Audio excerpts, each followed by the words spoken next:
જિલ્લા પંચાયત ખાતે તાલુકા કક્ષાની સમીક્ષા બેઠકમાં વિવિધ મુદ્દે ચર્ચા કરાઈ।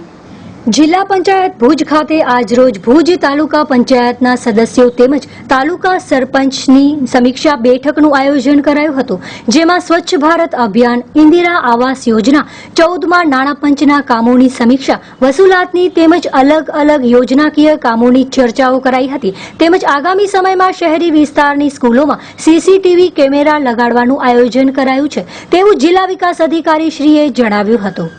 આજે ભુજ તાલુકા પંચાયતના તલાટીઓ, ગ્રામ પંચાયતના સરપંચો અને તાલુકા પંચાયતના જિલ્લા પંચાયત ચૂંટાયેલા સભ્યોને એક મીટિંગ રાખવામાં આવેલી હતી।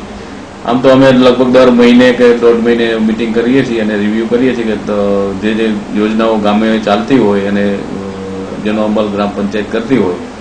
તો આજે ખાસ કરીને સ્વચ્છ ભારત અભિયાન હતું, મુખ્ય સમીક્ષા કરવાનું, 14મા નાણાં પંચના કામોની સમીક્ષા કરવાની હતી, ઇન્દિરા આવાસ યોજના કે જે હવે વડાપ્રધાન આવાસ યોજનામાં તબદીલ થઈ છે એ યોજનાની સમીક્ષા કરવાની હતી,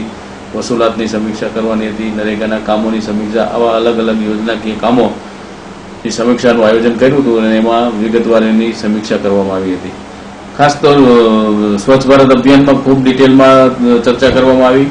કે જેમાં દરેક ગામ વાઇઝ કેટલા શૌચાલયો બાકી છે, એનું આયોજન શું છે અને આગામી માર્ચ સુધીમાં અથવા તો એના પછીના માર્ચ સુધીમાં મેક્સિમમ બધા કામો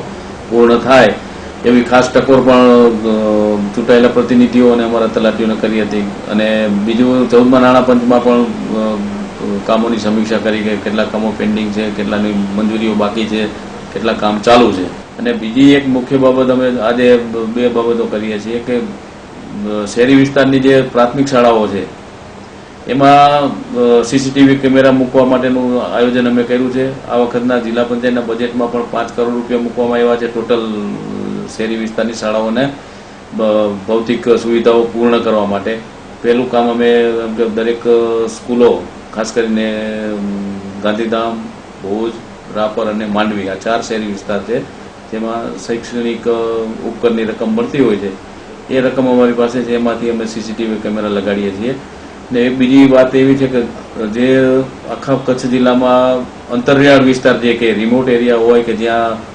વધુ ગેરહાજરીનું પ્રમાણ શિક્ષકોનું, તલાટીઓનું હોય, તો એવા વિસ્તાર આઈડેન્ટિફાઈ કરીને ત્યાં અમે ફિંગરપ્રિન્ટ જે આવે છે ડિવાઇસ, જેને બાયોમેટ્રિક ડિવાઇસ કહેવાય, એ ડિવાઇસ માટે લગભગ 200 જેટલી શાળાઓ આઈડેન્ટિફાઈ કરવા માટે પણ જણાવ્યું છે। ને જે જિલ્લા પંચાયતની સામાન્ય સભામાં પણ અમે આ બાબતની ચર્ચા કરીને એનું બજેટ બાબતે ચર્ચા કરવાના છે।